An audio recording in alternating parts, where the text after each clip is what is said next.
That's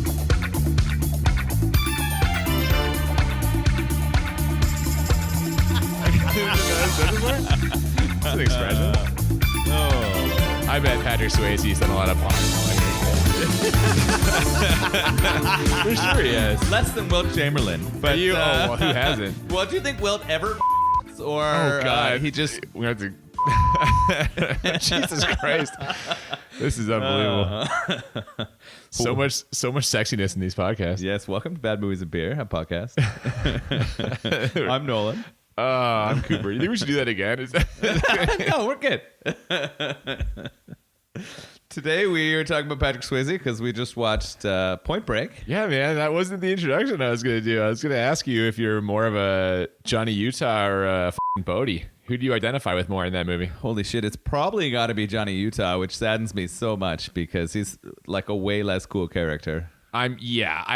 For me, Bodie's whole like freewheeling spiritual thing that's not me, man. I'm such a rule follower, man. Like when he threw away that badge at the end, it crushed me a little bit. Oh my God, spoilers, just right into it. Oh my goodness. So we are, as you mentioned, talking about Point Break. This is the last episode before we take our mid-season break. We are literally at a break point. What a better movie than to watch Point Break. And You know what? Also, I gotta say, coming off of finally a movie making it into the Bad Movies and Beer Hall of Fame. Last week, Silent Night, Deadly Night got a 19 from you and a crit 20 from me. Huge scores. That's a rousing success. Yeah, I feel a little bad for not giving that a perfect 20 now. I just couldn't say it was bad enough. That's how much I liked that movie, which was a problem, right? I just really enjoyed the choices that the writers and directors made in that movie. It was terrible. Like, it was a bad movie, but I thought it was really smart and really fun. And but I feel a little bad now. I feel like it should have gotten that perfect 26. Well, I mean, it got it from me, though. Always sees it from one of us. There's no chance that both of us are going to give it one. So first one ever. Maybe we'll have a second one here today. The beer we're drinking today. From the Kona Brewing Company in Hawaii. Big Wave Golden Ale. Big Wave Golden Ale. Yeah, and I had never had this before, so I'm excited about this. I'm a little more excited than you are. Just open mine right there. Yeah, a little premature. That's okay. Yeah, you know. So you've never seen Point Break until we watched it today. Yeah, first time with Point Break. You've never had Kona beer before. First time with Kona beer, so it's exciting. This is an interesting one because, I don't know, it seemed like to me that you were struggling a little bit with, is this even a bad movie? Yeah. Certainly for the first half an hour of this movie, I was like, there is nothing wrong with this movie except for some of the acting. Well, that's the thing. Some people, when they heard we were doing this, were like, what the hell are you talking about? That it was like a hit. It was, it wasn't exactly, it wasn't a huge hit. It kind of got mowed over by Terminator 2 was out at the exact same time and just decimated it, as you can imagine. But yeah, man, This is like, it was a hit. It's obviously loved by a great number of people. I actually saw this movie, not as a kid in theaters, but I was in Pittsburgh in February before all the COVID stuff happened. And I saw this at the Row House Cinema, which is this amazing movie theater in Pittsburgh that is connected to a craft beer store. And you can drink beer while you watch the movie. They have like taps there that you can buy anything from the beer store. They speed chill it for you. I feel like our podcast should be sponsored by this place. My God. It's incredible. And like, if you're ever in Pittsburgh, you should go. It's great. And they happen to be, it was Keanu Reeves week because they show kind of like older movies. Yeah. And so we went and saw Point Break. It was great. Like, the atmosphere in the theater, people are just having a great time. I'm sure the alcohol played a part in this, but everyone's laughing at like great. Keanu Reeves. And just, when COVID is like kind of cleared, like when we're kind of good, we need to plan a road trip down there for I think a BMB episode. Oh my God, 100%. That would be thrilling. We'll see what they're playing. I mean, hopefully they make it through COVID okay, because it's a really cool business and like just a great place to see a movie and have some beer. So big shout out to Row House. And yeah, man, like seeing it in the theater then I think it almost would have been better than seeing it like when I was a kid, because at the time, even when this started, we start with this, some sun-drenched waves and some dramatic music, and you were like, is this a fucking drama? Like, how serious is this movie? It started like we were feeling on a serious tone, and we almost get that pretty soon, or pretty close to that too. The surfing's not serious, but then they introduce our main character here, Johnny Utah. Holy I think that was the first ridiculous laugh. I start to figure out really quickly, I'm like, is this a fucking cop surfer movie? Yeah. And yeah, it is. Although he's not a police officer, he's a new inductee into the FBI. Yeah, we see him at the shooting range just mowing down targets, and he hits them all. According to the guy there, 100% Utah, which is just like great. Johnny Utah. This is in like the John Matrix Hall of Fame of ridiculous names. Oh my God. And then we get introduced to the maybe most annoying acting performance of the entire movie, which is saying a lot. Oh, his boss? Yes. Holy So the new boss, his new boss in L.A., played by Dr. Cox from Scrubs. It's John C. McGinley, or is it just John McGinley? I can never keep track of who's whatever. Yeah. He's there. He's basically just the drill sergeant. He's yelling at him, tells him he likes his agents not to drink, not to smoke. They got to eat healthy. And Keanu, there's so many good lines in this. Yeah, and this is where I was like, this is not a bad movie, Cooper. This is great. Yeah, where he tells him that he takes the skin off chicken, and that really impresses him. Yeah. But then, because Johnny Utah is a badass who won't just play by the rules, he then picks up a donut, tells him he loves him, and eats it like in his boss's face, which is like, he's coming in real hot. Oh, yeah, he is. And apparently, though, he's earned it. We find out that he was like a star football player in college. He was an all-conference football player. Could have gone pro if he hadn't had a knee injury. Yeah, so I guess he gets his sort of confidence from that. Got a lot of swagger. What does his boss call him, or what does he say to him at the end of their diatribe? Hey, you're a real blue flame special, aren't you, son? Young, dumb, and full of I know. It's like, oh my God. Yeah, man. And then you ever express that to somebody? No. I have never, ever accused someone being full of That's a weird thing to say. It's almost like a compliment, I think. Well, does it mean that he's hasn't in a while? I don't know, man. He's in sexual need, or I don't think young people hold more semen than older people. I'm not sure. We're gonna have to get a urologist in here to explain. Are you a urologist or who the knows? Yeah. Man alive. And then he tells him that, they must have been an asshole shortage since they sent Johnny Utah there. But as he's walking away, Utah's like, not so far, because he's the asshole. So, oh my God, man. Also, this is so great. We're just firing on all cylinders here immediately, because then Johnny Utah meets his partner / mentor. Yes. And it's Gary Busey. Yeah, so good.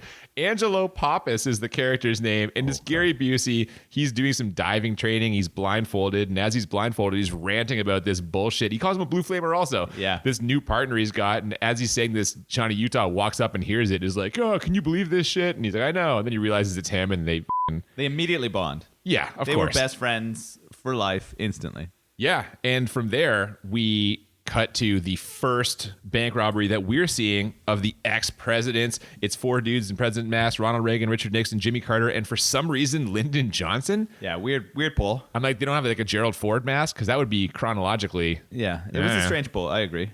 Also, you know what? I would never, if you're like, was that Lyndon Johnson, that mask? I have no idea. I had no idea. No idea what I he looks like. recognized Nixon and Reagan. Sure. And that was it. And Carter? You didn't recognize Carter? I was a little bit sketchy on Carter. All right. So we see they are a very organized, effective bank robbing team. They stick to the cash drawers. They avoid die packs. They're in and out in 90 seconds. And also, they seem to be they're having fun. We find out that they have robbed 27 banks in 3 years. They are the best bank robbers that Gary Busey has ever seen. But as he's talking about this, we see Gary Busey kind of getting made fun of by some of the other agents. Yeah. Apparently, he has this crazy theory that these guys are surfers, okay? Because they have tan lines, and the counter was scuffed, and the scuff had a mixture of sand and the wax that's commonly used on surfboards, and all their robberies happen in the summer. Now, he doesn't give this theory up right away. First, Keanu Reeves has to kind of fire him up a little bit in an extremely dramatic scene at the crime scene. Listen, you snot-nosed little shit! I was taking shrapnel and K-Sod while you were crapping in your hands and rubbing it on your face! You mad? Yeah, I'm mad! Good and mad! Yeah! What do you want to do about it? Feels good, doesn't it?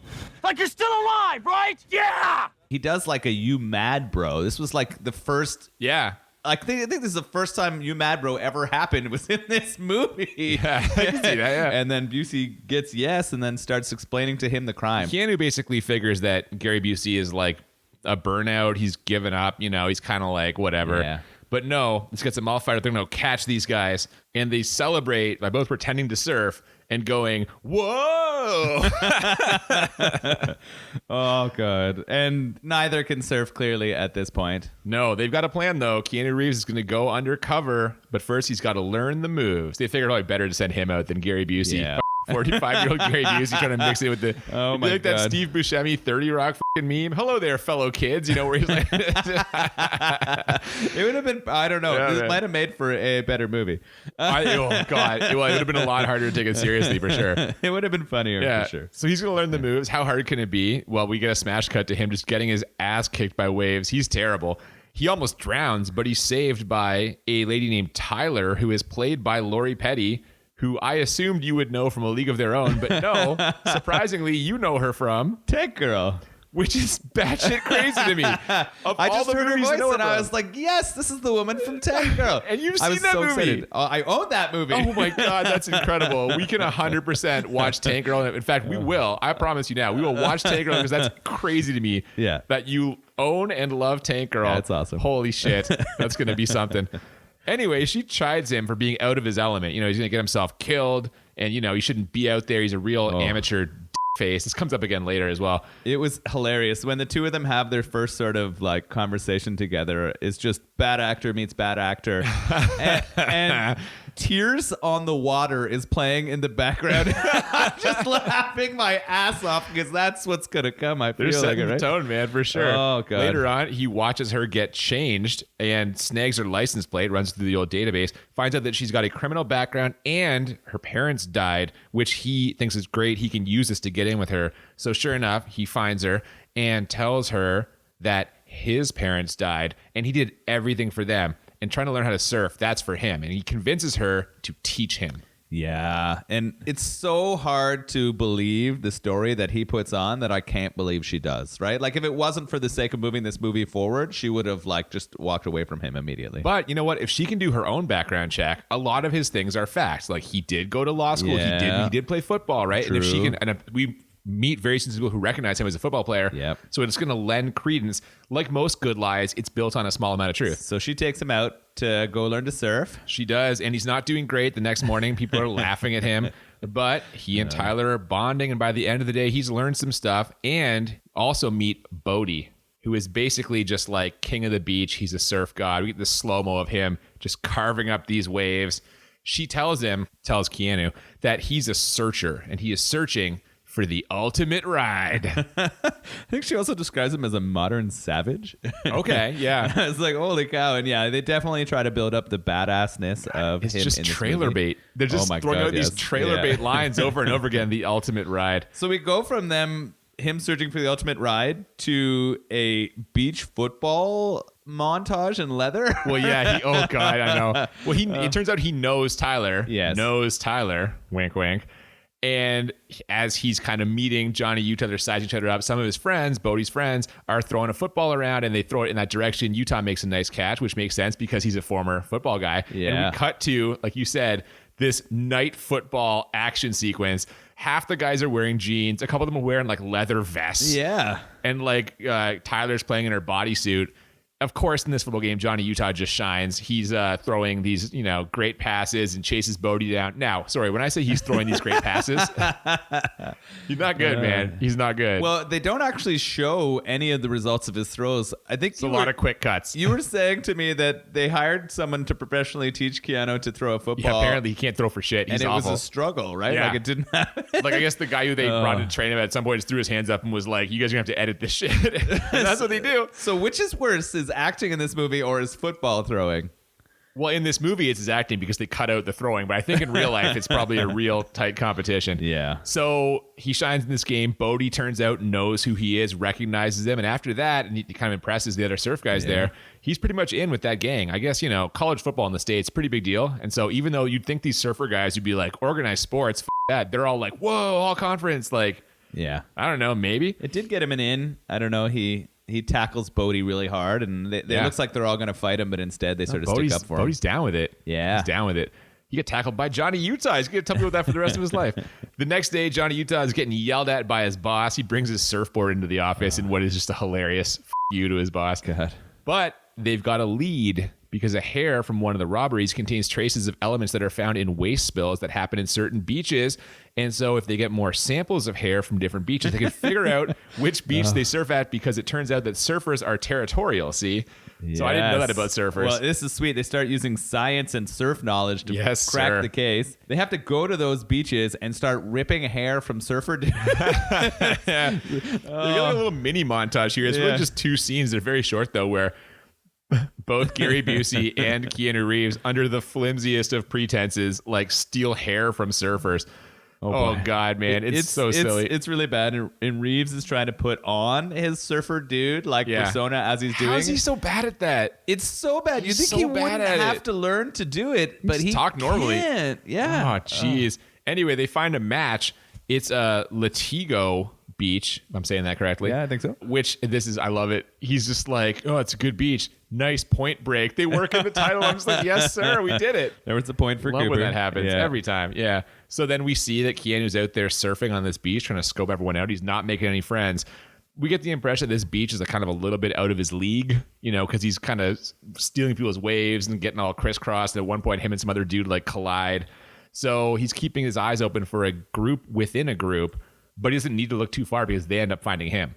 Yeah. So when he crashes into that other guy punches him in the face and then cuts his board free. And then they find him in the shower, that guy and three others, and they decide that they're going to teach him a lesson by beating the shit out of him. Yeah, so these guys have really weird and interesting names. One of them is called War Child, and one of them is Bunker. I forget, they have all these little catchphrase names.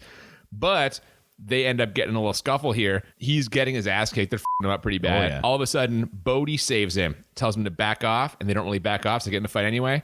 Bodhi and Keanu Reeves end up just clearing out this gang. No problem. Just beating the shit out of them. Yep. As they're walking away, Gary Busey, who's concerned because Keanu isn't answering his walkie-talkie and doesn't have his gun or badge, almost blows his cover, but he recovers nicely. He's doing a pretty good lost dad routine. You did a great job. Actually, Gary Busey was pretty good in this movie. You defend him in everything. You defended him in Predator 2 and you defend him in this. Yeah, he was great. But I agree. He's enjoyable. I did a good job of this. So it turns out that these guys are into some shit. And, Johnny Utah inquires if it's illegal shit. Bodhi doesn't really know, but he explains the spiritual side of surfing to Keanu Reeves and how these guys are not down with the spiritual side. It's a real eye-opening moment here. They're down to get radical, but they're not spiritual at all about the surf. That's all they're down to do. Yeah. Yeah. Johnny Utah and now Gary, they think they found their guys. So they're working on getting a warrant to check these guys out. In the meantime, Johnny Utah goes to the party with Tyler, and this is quite the scene of this party. There's some dancing, slow dancing to some music with some tequila shots and making out with women. Someone's spraying flames out of their mouth. What do you call it? Oh, yeah. You got a fire eater. That's what it was. Yeah, there was a fire eater as a part of the crew at the party. And then they sort of transition out to the beach, which I guess you expect from a surfer movie. Yeah, we get some surf stories. They're kind of comparing, biggest wave and all this stuff, big wave riding. And was that an innuendo? Oh, Did God, you get a little? Man, I don't know. They ask him, they argue about what the biggest wave on the planet is, and this is where Bodhi predicts there's going to be a 50-year storm in Australia next year. It's a twice a century occurrence at Wells, and he says in talking about this, Tyler's these big wave riding is for idiots, it's macho bullshit, too much testosterone, and his response basically is, you want the ultimate, you gotta be willing to pay the ultimate price. Just man alive. Yeah, so they're setting something up here. No foreshadowing at all, I don't think, on this one. No. And unsurprisingly, all of Bodhi's gang is up for it. They're so up for it. Tyler writes them off as a bunch of goddamn adrenaline junkies, and she's worried that Johnny Utah is going to kind of get sucked into this world. Yeah, she doesn't want this guy who she's fallen for pretty hard pretty quickly to become like those others. Now it's time for some night surfing. Yeah. Which I gather is more dangerous than day surfing. Yeah, I would think so. You can't really see as well, and figuring out how to hit the waves or pick up the right ones is probably pretty dangerous. It's a very logical explanation. Yeah. I like it. And you know what? Johnny Utah is worried about this too. Luckily, Bodhi kind of guides him, and they have a nice conversation while they're surfing, which I'm like, is that even possible? Yeah, this is crazy. So he has a mentor at work. So we got this guy who is an not professional, a really good college athlete, gone to law school, now going to the FBI. He's being mentored by his FBI buddy. mentored by a surf woman who's now becoming fond of him. Yep. And he has a spiritual guidance mentor. He's just open for business in terms of mentorship, I guess. This guy is just growing Johnny by leaps Utah and bounds. He needs so much guidance. If only he had an acting coach at the same time. That's the guidance that he needs. Yeah. This is the one thing he doesn't have. Holy shit. And I mean, I love Keanu Reeves. I've enjoyed many of his movies, but the way he delivers any line in this movie is laughable. Much like when we watched Conan a couple weeks ago, and we were like, you can tell Arnold Schwarzenegger is still trying to figure it out. Yeah. This is pretty early in Keanu Reeves' career, and like, let's be honest here, no one's giving that guy a Best Actor Oscar, and even now in 2020. But back in 1991, like, he's still getting his legs underneath him a little bit. I mean, he was pretty, I guess he'd done Bill and Ted before this. Both of them. Yeah, and those were popular, but he was not a good actor in either of those films. Well, they weren't asking him to do a lot either. Let's be honest here. Exactly. They're asking him to do a lot more in this movie, and maybe he wasn't ready. Too much much, like the too surfing, much. he wasn't exactly ready for it. Yes. So the other guys in Bodie's gang, they go to grab some food. Johnny Utah stays behind with Tyler, and they're out there floating and just talking in the moonlight, gentle waves. She gets a little cold. Oh, yeah, it's cold, but not for long. He's gonna warm her up. I was gonna say, pretty soon it gets real warm. They have a little ocean/beach sex. We don't really know which, or maybe a little bit of both. Starting one, finishing the other. Yeah, I don't know how I feel about beach sex. It sounds like a lot of sand. That'd be the worry. Yeah. Yeah, I don't enjoy sand. I choose in that face-off. I'd choose the ocean. I'd go for the ocean sex compared to beach sex. Yeah, I don't know. I appreciate you divulging that. Well, it sounds like you're leaning that way also. I would choose the board over both of those things. This is all going to be an edit. Yeah. I'd be like having sex in a waterbed probably, right? If you're on the surfboard. There you go. Okay. The next morning, Johnny Utah wakes up on the beach and realizes he's late for the raid on Warchild's house. The warrant has come through. That raid goes about as bad as a raid can go. Oh my God. They are not prepared. It's not much of a raid. It is Johnny. Well, first Gary Busey goes and knocks on the door and pretends he's missing his dog this time. Yeah, Johnny's kind of hiding at a back door, or no, he's not the back door. He's at like the side window. Yep. And then two other FBI agents. So there's no one really prepared to a raid on a house with four guys. It's even strength. There's four of them. There's four of the guys, except the guys have a couple of women in there who cause a lot of trouble in this raid. And a lot of automatic weapons. Oh, God. They're sitting on a giant cache, like the one in Maximum Overdrive. They just have tons of giant guns. This goes badly. There's tons of shooting. Johnny Utah gets his ass kicked by a naked woman and then almost gets his face taken off by a lawnmower. Yeah, this was a weird sequence. Like, he gets beat real bad, fights another guy, and then, almost gets his face thrown into a live lawnmower. That naked woman was a Hellcat, man. She took him down. She stabbed one of the other agents. She's got a lot of fight back. Yes, sir. I don't know what's going on there. The point is, this is not great for his first ever raid. It's not going well. It goes horribly. And then we find out that not only did it go horribly, there was a plant in that house. Yeah, a DEA agent is already undercover there, played by Tom Sizemore. Yeah. Nice little cameo. And now there's already a debacle, in front of the scenes. Now it turns out behind the scenes, they've also ruined this because they've blown his entire operation. And it turns out these guys are not the bank robbers. They can't be because when one of the banks got robbed, they were in Florida. So that one's not going to track. I mean, he did figure out that they were bad dudes and they were running drugs and other stuff. So taking them out probably wasn't a horrible thing. Except the DEA already knew that. They're trying to find the connection, so he really blew it here. They didn't get the suppliers, Utah so he screwed up hard. He screwed the pooch, as they say. Yeah. So then we transition. Well, it's the next morning. We found he's in bed with Tyler, in his bed with all black sheets, which is... It's a dicey proposition. We both questioned that. There's a lot of stains that would show up on black sheets. That's not a good choice, I think. Black sheets are a tough one. So he gets woken up, and who's there? It's Bodie and the boys, and they are going to go for a little morning surf because there's some big waves breaking out on whatever beach we're talking about. Yeah. They go out there, and as they're all surfing, one of Bodie's gang pulls his pants down and moons the other one, which is what one of the robbers did in the video. That's how Gary Busey noticed the tan lines, put his surfing theory together. As soon as Keanu Reeves sees this guy moon the others, he puts it all together because he's like, I know that ass. That's the ass from that video footage that we were watching. Well, I mean, the fact that he hadn't put together that Bodie's gang was the gang before now is shocking, right? I guess in the timeline, it hasn't been that long he's seen that, but it's clearly they're crazy close. They're crazy sophisticated. They live on the edge and they travel to all these crazy places and need funds to do so. I think they would have been pretty quick to pull that one together, maybe. Maybe you should be working for the FBI instead of Jonathan clearly Utah. Better than Johnny Utah, probably.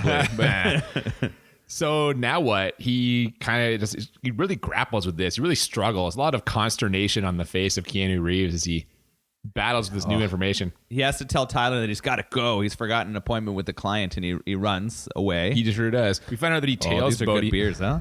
The big waves are feeling good. We find out that he tails Bodhi throughout the day. He sees him scoping out one last bank and also packing up his house because we're getting close to the end of the summer. These guys are going to be on the move soon. And so, seeing him scope the bank out, they've got the next target. So they're there to do a little stakeout, him and Gary Busey. It's interesting that they didn't tell anyone else at the FBI that this was happening. I guess they were worried about it going as bad as the other one. I was did. going to say, probably they're no one at this point. They're like, you know what? You're on timeout for now, Utah. We're not sending out more guys for you to get stabbed and ruin another operation. But if they had, it would have went a lot smoother. Oh, for sure. Yes. He and Gary Busey are scoping this place out. They decide to take a little lunch break. Gary Busey inexplicably asks him like 5 times to get not 1 but 2 meatball sandwiches. This is hilarious. Utah, give me 2. Yeah. And then he regrets not asking for a third because he was hungry enough to eat the ass of rhinoceros. Apparently they're really good sandwiches, man. This is great. While Johnny Utah is retrieving the sandwiches, though, this car pulls up. The ex-presidents get out. They're robbing the bank, which, you know, they're a little slow on the uptake here. Utah and Busey are really sticking the landing on those sandwiches. Yeah. They come out. The bank robbers do. We get a little car chase, which is great. It's a great action scene. They've got those boxy, like early 90s style cars. These old Lincolns chasing each other down the road. Yeah. It's just hilarious. The ones that when you turn a corner, all the hubcaps fly off. You see it happen. They lose the hubcap. But it's some, you know what? It's some nice wheel work, though. We get some nice like screeching turns some and good stuff. Slides, yeah. But, of course, it inevitably ends with a crash. Basically, Bodhi torches their car. He lights the end of a gas pump, like from a gas station with it, which seems incredibly dangerous to me. Yeah. This was ridiculous. I guess all these guys live on the edge, so they're going to try it. But often whenever that happens, you hear that goes right back up into the gas tank and you get a giant explosion. But it is Hollywood. It is. So he makes a makeshift flamethrower, torches their car. And while it takes a little time to do this, Keanu Reeves catches up to him. And we get a foot race. Yes. Because now Bodhi's separated from the rest of the guys. And this foot race is actually also a great action sequence. This is probably like the tightest, best, like 5 minutes of this movie, this car chase foot race. It's really well done. Like it's shot really well. The chase is fun. There's like a couple humorous elements with people as they're busting through the houses. And at one point, Bodhi throws a dog at him. Patrick Swayze just throws a dog at Keanu Reeves. Hilarious. Yeah. So it's a pretty good chase. And then what happens after they sort of exit the houses and head towards a ravine? Well, eventually, yes, they can make it to like a ravine, kind of similar to the one that the truck chase happens in Terminator 2. Yeah, I was thinking exactly. Yeah. It's probably filmed in the same kind of area. I would imagine. Right? Probably a lot of those around Los Angeles. Bodhi jumps down, lands it, keeps running. Keanu Reeves jumps down, but he's got that bad knee that killed his pro football career. And sure enough, it goes out on him. And that's bad news for him. He's screaming in pain, but he's got a shot. He takes his gun out. He's aiming at Patrick Swayze. He's got a shot, but they make eye contact and he just can't pull the trigger. And this is where we get that famous scene that was discussed in the movie Hot Fuzz, where he rolls on his back and shoots in the air just screaming. Oh my God. So I think Hot Fuzz is the only reason I know that scene. Like, that movie is great. I love that movie. And like I expected it to happen in a much more sort of like meaningful way. Like I thought he had him like dead to rights or something. Apparently he did, but he was like 150 meters away climbing up a fence, wearing his president's mask. And then he decides instead to shoot in the air and scream, "I can't do it." Doesn't matter though, man. You know what? He's far away, but we find out Johnny Utah doesn't miss. 100%. We saw it in the shooting range. 100%. And his partner tells him the next day, Pappas, he knows what's up. He's like, you don't miss. Maybe you're getting too close, Johnny. You're getting too close to these surfer guys. Speaking of getting close, Tyler can tell there's something that he's not telling her. And he really wants to, but he says, he tries to, he can't quite get it out. And he just says, man, this is hard. And I think he's talking about acting because Jesus, man, this is so terrible in this scene. I wrote that down too because his acting... Any dramatic part, any time where he's trying to be serious is not believable at all. In fact, I could see where when you were at the theater watching this with others, it would have just been nonstop laughing. Oh, this is 100% one of the times when everyone laughs. Yeah, you're just constantly trying not to pee your pants because his acting is so He's not good, man. He is not good. So now they know that he is an FBI agent. They all know this. So we get Bodhi and the gang trying to debate what to do. Should they kill him? Nah, Bodhi says... This just raises the game, okay? Because what this really is about, this is just about them, the free-spirited surfers, against the system. Yeah, they are going to fight for the human spirit. They're going to turn him. Don't worry about Utah. Bodhi knows what to do about him. We cut to a sleeping Johnny Utah. Someone's approaching him with a gun. They shoot the pillow right beside his head. It turns out it's Tyler. She's figured out he's an FBI agent. He's a son of a bitch. He lied to her, etc. And she leaves. Why was his gun and badge hanging out where she could find it? Yeah, I wondered this too. Like, does she do a deep dive in his house? Is she snooping through closets and stuff? Or does she just leave it out because he's an idiot? And she already told him, like, the night before, like, they passed out that, like, she knows he's a guy and it's hard for him to explain this shit. Like, she knew he had shit to tell her. Yeah, it seemed like she kind of made her peace with it, so I don't think she does go snooping. I think he just probably leaves it out because he's a moron. Had to. Yeah, I don't know. He tries calling her and stuff. He's really trying to tell her how he feels. This is also some atrocious acting. Yeah. Later, his door buzzer goes, so he assumes it's her, but instead, it's Bodhi, and he says, come with me. You're going to love this. Yeah, he sort of, like, sweeps him up. Like, it was sort of, like, I couldn't believe he just so easily went with him. Dude, nothing about what he does, the choices he makes in the next 5 minutes make any sense. No, so he goes with them. He leaves his gun because he doesn't want to grab it. But, like, they know he's an FBI agent. Yes, they do. He knows they're bank robbers. That's also true. So he just happily goes along with them to see what's happening, right? Like, and what's happening is we're taking it up a notch. Skydiving. I mean, if you're the ultimate thrill seekers, this has to be a part of your lifestyle. So, like you said, why does he go with them in the first place? That's crazy. You know what's even more crazy is agreeing to go skydiving. You're like, there's no parachute. Yeah. It's got to be a strap, I right? immediately wrote down, well, there's going to be no shoot. He's dead. Yeah, and sure enough, he gets the shoot, and he's like, hey, who packed this? And Bowie's like, what, you don't trust me? And they start playing musical shoots. Everyone's passing their shoots all over the place. They're setting it up like he's going to be done. And so I'm like, well, this is stupid. And then he jumps, which is the stupidest thing you can do. Like this, we're both assuming there's no parachute in here. Yeah. He's going to fall to his death. And he just goes, and he loves it. He loves it. He has a great time. And then he sort of almost plays chicken with Bodhi as they're like approaching the ground about who's going to pull their chute last. Oh, yeah. Well, first they circle up, and Keanu Reeves the whole time has this big, dumb smile on his face. He's the happiest he's ever been. This is incredible. They all get in the circle holding hands, and then it's time to pull the chutes. And it turns out it's not a trap.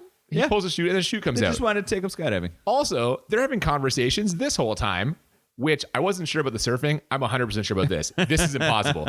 You cannot have a conversation while skydiving. You mentioned Mythbusters a couple episodes ago. Yeah. They did a Mythbusters about this and proved it is impossible to have a conversation while skydiving. So that fucks up so many Bond movies, so many other movies that take place. They also do it like 3 times in this movie, and like this is not even real. They do it a lot. But who was a tremendous skydiver? Swayze? Yeah, holy shit. Yeah. Swayze was amazing. Well, they actually did this. Like the real actors, at least Patrick Swayze, did the real skydive. That's he did awesome. Like 50, and so I'm sure by the end he was very good at it. But yeah, he's doing like flips and twists and all kinds of stuff. Like, man. Holy shit, good for you, Swayze. I think I saw a double sow cow at one point. He's really got it. Yeah, he had it. So they land. They're all safe. He survives the jump. But it turns out Bodhi does have a plan. They're not really going to turn Johnny Utah, but what they've done is they've taken Tyler. They've kidnapped her. And basically, if Utah doesn't let them leave, she's going to get hurt. And when confronted with this, Utah gets upset when he realizes there's no way to arrest them or stop them right there. They have to get where they are to free her. He basically flips and is like, we're wasting time. Let's go. Let's do what we can to free her. Now, this isn't the only thing they have planned for Johnny Utah, though. No, they have one last bank job, need some traveling money. It seems like, as we're en route, that maybe Bodhi is starting to lose it a little bit. There's some cracks happening here. Yeah, and Keanu Reeves snaps at him, and this is probably the worst line in this whole movie. He tells him, Bodhi, this is your wake-up call, man. I am an FBI agent. Oh, dude. He's so bad with that line. This is where Swayze's telling him that he's going to help them with the bank robbery. And apparently Johnny's not going to, but he is. He's got no choice. But they don't have a mask for him. So when they go in there, he gets on camera. That's going to up his FBI career. This time, though, when they're in the bank job, not in keeping with what they normally do, they're going to hit the vault. And I think the reason for this is, we were talking about this, like he must realize kind of the game's up now. Like they know who it is. No more. They know who's under the mask. This needs to be one last big score. Yeah, he's trying to get as much money as he can so that he can get away free. He's not going to have any scores in the future. No, but when you try to go in the vault, that takes time and things go wrong. And we see that because one of the people in the bank is an off-duty cop, and he's got his gun with him, and he starts shooting. He tags Bodie in the arm. He hits Johnny Utah in the chest. Luckily, he's wearing a bulletproof vest. Yeah, Johnny Utah's flashing his FBI badge saying, undercover officer. Doesn't matter. He's just shoots him. Yeah. shooting everyone down. Yep. He also gets Roach in the chest, but again, bulletproof vest. And he shoots the youngest member of the gang, whose name I actually didn't catch. I don't remember his name. I don't remember either. Gets him like kind of above the vest. Seems Yeah, like it's more between like the a neck and the neck area, yeah. And that's the end of him. He dies. And so Bodie ends up killing this undercover cop or off-duty cop, which you can tell really rattles him. Like Bodie is shaken at this point. Yeah, he was not a person for violence. Like he wanted to get the high himself, but he didn't want to hurt others in that. Yeah, he process. talks about that. He mentions that to Reeves, like, I can't do this. And so the guy who takes Tyler, he's the violent one, right? But Bodie, he's against it. Now he's killed a guy. So we're kind of past the point of no return here with Bodie. Yes. And they leave Johnny Utah behind. He kind of knocks him out and they take off and they're just off, man. So later on, when people come to the bank to kind of clean this mess up, the FBI tries to arrest Johnny Utah like as an accessory to the whole, thinking that he has been turned. Yeah. And his boss is yelling at him. That's so bad. It's pretty bad. I'm so mad at that character. Such a cliche. Also, the yelling cop boss. We've seen it before. Couldn't make a less nuanced character if you tried. 100%. So Gary Busey has had enough of this. Yes. And he just punches the guy out. It was great. Busey again being a hero. He's everyone's hero. Yeah. Busey being the best.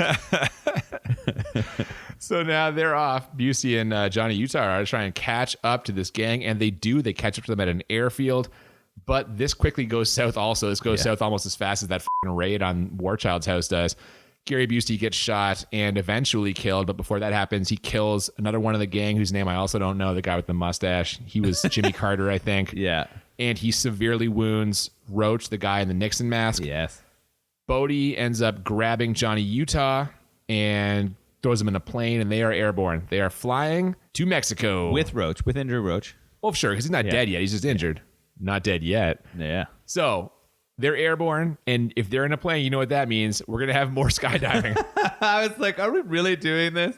Big time. There's some, I wrote down acting is awful again. I'm not sure how many times I wrote this down in my notes, but it was definitely more than normal. It's the most obvious note. And it was often, almost always about Keanu. Yeah. Well, Roach at this point is in really rough shape. He's starting to feel a little bit cold, and Keanu Reeves tells him that that's because the blood's leaving his body and he'll be dead soon. I hope it was worth it, he says. Kind of kicking the guy while he's down there. Yeah, real hard. But I guess he did kill Gary Busey, so, maybe Keanu Reeves. I know, actually, he wasn't as upset at Busey's death as I thought he should have been. He was more upset when he didn't shoot Swayze in the chase scene. Yeah, I know. I was sort of I guess he likes Swayze more. He likes his spiritual coach more than he liked his FBI mentor. There's something there. There's something with that relationship where, I kind of think they're a little bit in love with each other. Yeah, it's romantic, but they can't let it be. Something like that. I get that vibe. Yeah. So they're in the plane. Bodie ends up helping Roach out of the plane by basically just pushing him out the second and throws his increasingly lifeless body out of the side of the plane. We had to. It had all the money attached. Yep. Then Bodie jumps himself. Utah's in the plane. He throws a bit of a tantrum. Oh, so when he jumps, he basically says he's beating him, right? Like he says, I got you. No shoot, Johnny. What are you going to do? Yeah. Yeah. And then he's throwing this tantrum, and then I just scream at the television. Because this really happens. Keanu Reeves grabs a gun and jumps out of the plane with no parachute. It's really happening. I was like, I was kind of happy that it happened. It had to. I mean, the movie should have been over probably 15 minutes before this. Sure. It's stretching really long now, and I'm like, when is the conclusion? If he just splats the ground, this movie's got to be done, right? Yes. You actually predicted this earlier. The first time, you're like, you can jump out the plane with no parachute and survive. I did predict that was going to happen. Yeah. I just thought it was going to be the first time they went up the plane. Nope. It's this time. And we get a little bit of an air chase. He's trying to catch up to Bodie in free fall, which he does. And they have more conversation. And they also have a very late parachute pull after a bit of a standoff. Who's going to pull the chute? Johnny's got to drop the gun to pull it. Yeah. They pull that chute late, and they have a rough landing. Yeah, it's a big tumble they take because it just sort of slowed them enough that they didn't splat. Yeah, but Johnny Utah f***s up his knee again. Oh, yeah, it's already injured. Now it's real injured. Yeah. So Utah's f***ed. They see Roach, and Roach I guess he lived long enough to pull his chute, but not much longer after that because he's just dead on the ground. The money's kind of blowing around in the wind. And since Utah can't catch up to him, he threw the gun away. He can't move. Bodie's just kind of in the wind, man. He's free. First, he releases Tyler, and then they grab the money and Roach's body, and he jumps in the Jeep with the guy who kidnapped Tyler, and then they're gone. And we were like, how does Johnny Utah get out of this desert? Yeah, so Johnny Utah's there in the desert with a f***ed up knee. He's there with Tyler, who's wearing just a white negligee. Yeah. And you're like, this is not good, being lost in the middle of a Mexican desert. Nothing's around. Yeah. So but fast forward, apparently they're both alive. But again, how? I don't understand how. I don't know. Like the temperature in the desert, he's going to die crawling in the desert if like a rattlesnake doesn't kill him first. Even if they find someone, what are the chances that someone who will be like, oh my gosh, let me get you some help. Anyway, somehow Right, so they survive survive. at some point. And now we get a dissolve to Keanu Reeves driving in some very heavy rain. And we hear an Australian voice on the radio. And we immediately reach the same conclusion. Yeah. The 50-year storm. It's coming. We know it's there. It's funny this movie started in the rain and ends in the rain too. He's just been soaked in both of those. He goes to the beach, but no one is going to surf in that weather. One of the locals tells him, it's death on a stick, mate. Yeah, that was a weird line. But sure enough. Yeah, they had to tell us that this insane waves and 50-year storm was dangerous. Yeah, for sure. And, Keanu Reeves lingers and he looks out there, kind of squints a little bit, and he sees one man who's not leaving the beach. He's standing there staring out at the waves. Wearing his poncho. And now we get a little reunion. Yeah. He walks up, throws the Reagan mask at Patrick Swayze's feet, and asks him, Do something, brah! Oh no. And then we have a bit of a diatribe between the two of them. yeah, well, he tells him. It turns out he's been one step behind him the whole thing. He's been tracking him for months. He keeps finding little clues. Passports and other shit. Just misses him by a little thing, but now he's got him. And Swayze's not going to go gently. They have a little beach tussle. Yeah, this is a pretty good fight. At one point, he Swayze kicks Keanu right in the chest, knocks him down, and then he jumps on top of him and starts choking him in the waves here. Yeah, he's going to drown him, but as this is happening, Keanu Reeves handcuffs the two of them together. Yeah, he can't run now. No, he can't, and Bodhi is furious. The Australian police are showing up. We get a helicopter and guys kind of charging the beach. Bodhi realizes he's just this is not going to, he's going to jail. This is it. It's the end of the road. But he begs Utah to let him get out there for just one wave. Just one wave. It's a once in a lifetime. Where can he go? There's cliffs on both sides. You can't paddle to New Zealand. And so Johnny Utah, who has tracked this man for months, this man killed his partner through his actions and other people, he uncuffs him and lets him go. Yeah. Just the whole moment of Swayze's life has been building to this. You couldn't stop that. How can you prevent that from happening? The Australian police show up immediately after this happens. Well, and they say to him, you got to let him go. And as G walks away, Johnny Utah says, no, I didn't. And then we see Swayze paddling out into the surf and trying to ride a massive wave and just eating shit. He gets dominated by this wave. He eats shit on the biggest wave you've ever seen in your entire life. And it smashes down on top of him. And at that point, Johnny Utah is walking away. He just throws his badge in the ocean. Yeah, what is that? It's just, so he's done? He did what he needed to, so he's out? Credits. We're at the credits. That's Yeah, it, man. It's so over. did he quit? He had to. I know. But so then did Swayze win? Well, here's a better question. Is Swayze dead? He dies, right, at the end? No one really knows. This is very debated. Maybe they joined up and now the two of them are robbing banks. No, man. Sequel. Swayze dies. Look, here's the thing. Johnny Utah walks away and he's like, no, it's over. We got to get this. He's made.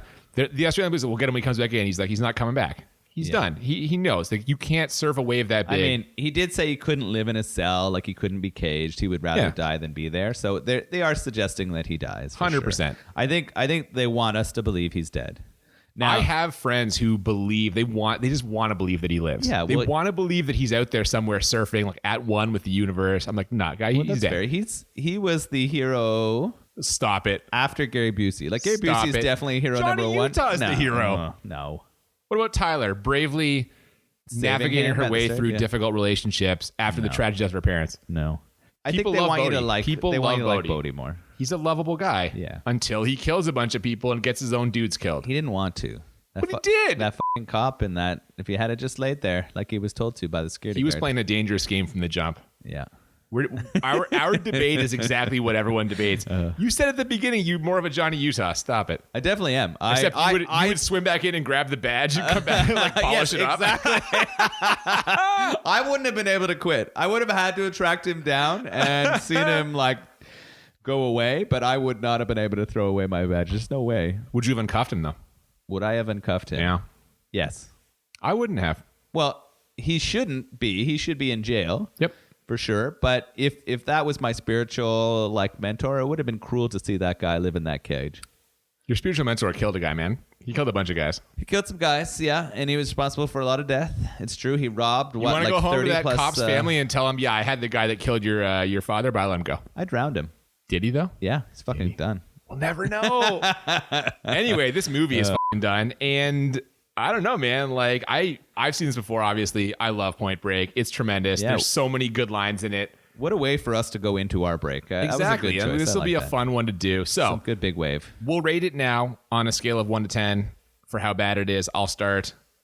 For how bad this movie is, it's not bad, man. It's not bad. I'm giving this a 7. And here's why. Whoa, that seems pretty high. You think so? On the bad scale, okay, why is it a 7? So, Keanu Reeves' acting is atrocious, first of all. Absolutely. It's terrible. He struggles in this movie. It's real bad. The whole sequence where he goes with them skydiving and just keeps going along to stuff that will probably end up with him being dead makes zero sense. Makes no sense at all. That's a problem for me. Well, he was sort of pulled along by Swayze. He was in. Like, Swayze's a convincing gentleman. He's got charisma, that's for sure. Spiritual leader. His boss at the FBI is a Okay. stock character. Well, I hate that guy. Don't like it. Yeah, that guy Don't was like awful. it. I didn't like that Gary Busey died. I mean, when you kill the hero of a movie, it's always sad. That's probably more of an enjoyability factor for Yeah. me. But no, man, you know what? Like, if it was a better actor, this movie's not bad at all. Keanu Reeves' acting is so bad that I have to move it past like a 50%. Like Yeah. it's on the bad side of 1 to 10 bad for me. It's a 7. What about Okay. you? That's fair. It's hard. I found it tough. If we're rating it earlier in the movie, again, like I feel like as some of these movies go on longer, they can be really enjoyable for like the first 40 minutes and then stuff starts to trickle. This one definitely carried itself better as we move through. I think the bad scale for me is a 6. So we're pretty close then, man. We're You're pretty giving me close. shit for a 7. Yeah, I know. I don't know. 7 is real close to 10 to me though. I don't know. One closer. I don't know what's the like lowest bad rating we've given a movie. I don't even know at this point. I think it's a 7 or a 6. I feel like a 6. Maybe 6 was enjoyable for one, but I feel like there might have been a 6 So in there. yeah, and I think that's fair with this movie. Well, if you think about it, is- like 5 would be neutral. 5 is Yeah. like not good or bad. It's kind of just there. Okay. So realistically, it's probably the second lowest bad number you can give it. It would be a 7. You'd be a 6. So. Okay. Well, I'm giving it a 6, so stick with that. Okay. How enjoyable though for you?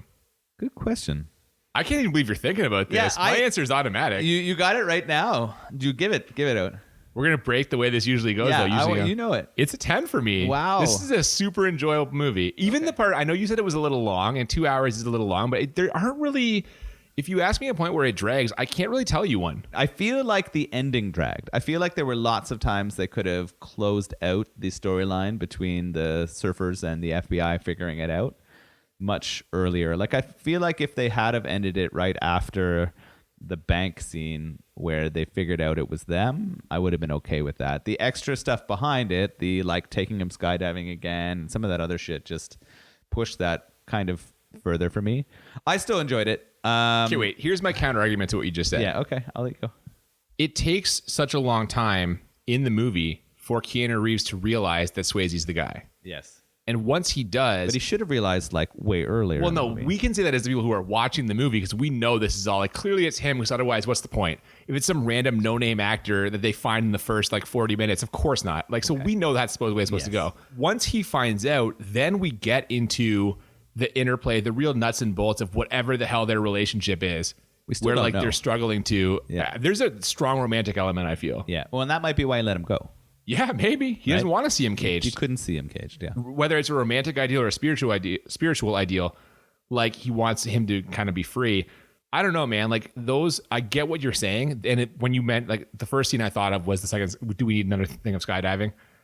But that's the big action piece where he goes out with no That's fair. shoot. All right. With all that being said, I still really enjoyed it. I laughed a lot. Busey was great. Swayze was great. Oh, God, what a role for him. Rose it down. He's No, really yeah. good. I love to see the actress from Tank Girl. Oh God, dude. Yeah, so good. So that made me happy. Her acting was bad, but I enjoyed seeing her appear there. Keanu was a struggle. I really like his movies. I'm going to give it a 9. I was gonna say if you come in less than a 9, I don't know what to say, man. Yeah, I'm giving it a 9. I can't throw the 10 at it. I don't know. This is the kind of movie that if it's on TV, I'm gonna stop and watch it. I think it would be fun to watch with someone who hasn't seen it. It was. I can tell you that it was because you had never seen it. I'm like, this is great. I would watch it again with someone who it's their first time. Okay. For sure. But you wouldn't watch it again by yourself? No. I don't believe you.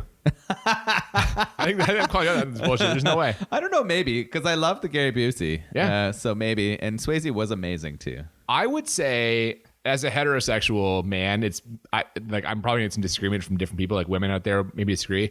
I think this is Swayze's like sexiest role. Oh, okay. I think most people would go Dirty Dancing if you're a lady. Yeah. Maybe Ghost. Yeah. Well, gotta be Roadhouse. Ghost. But I haven't seen Roadhouse. We're gonna get there. Don't you worry. And I've seen Dirty Dancing. No, but I think like him and this man, like he's got something. There's Oh, you like the bad boy spiritual. Actually, right. I think I would if he tried to talk about the spiritual, I'd be like, shh. I just give him don't ruin it. I wonder if that's what Keanu tried. All right, Big Wave. Oh, love it. Yeah. Really good. Crushable. Yeah, very easy to drink. So we grabbed a 6-pack of this, and they're all gone. They're all gone. Yeah. No, definitely. Yes, so, sir. Easy to drink, golden ale. If you're looking for something you want to have sort of out by a barbecue or by the beach. Hoppy enough for you, not too hoppy for me? Yeah, I wouldn't say it's not really hop forward. No, but would you want it to be more hoppy? Oh, absolutely. I always want my beers I take that same back then. Right? Not quite hoppy enough for you, but happy enough for me. I always like it, but I like the Liquid Aloha. I like the Big Wave. Super appropriate for this movie. Oh, too. Absolutely, man, for sure. No, Awesome. It's great. Check out Kona Brewing Company. They sell it kind of all over the place now. I think they've been picked up by somebody else or distributed nationally. But that is it for Point Break. And as we mentioned, this is the point in the season where we are taking a break. We're going to be off for the next 8 or 9 weeks, and we'll be back with our first episode of the second half of season 1, and that's going to be Bloodsport. Jean-Claude Van Damme. Really? Yes, sir. The Kumite. Oh, I am so excited. This Absolutely. Is good. Now, But in between now and then, we're putting out some extra kind of bonus content and stuff and tweeting out and Instagramming some unanswered questions from episodes, themes, jokes, memories, whatever. So keep checking in on social media. We are at the BMB podcast on Twitter and Instagram. Yes, if you want to send us some suggestions or you have some questions you'd like us to answer, we are thebmbpodcast@gmail.com. Yeah, make sure you check us out and make sure you come back for the second half of season 1 in just a few weeks. Thank you so much for listening. I'm Cooper. And I'm Nolan. And we'll see you next time on Bad Movies and Beer. Keep it Swayze. So appropriate. 100% pure adrenaline.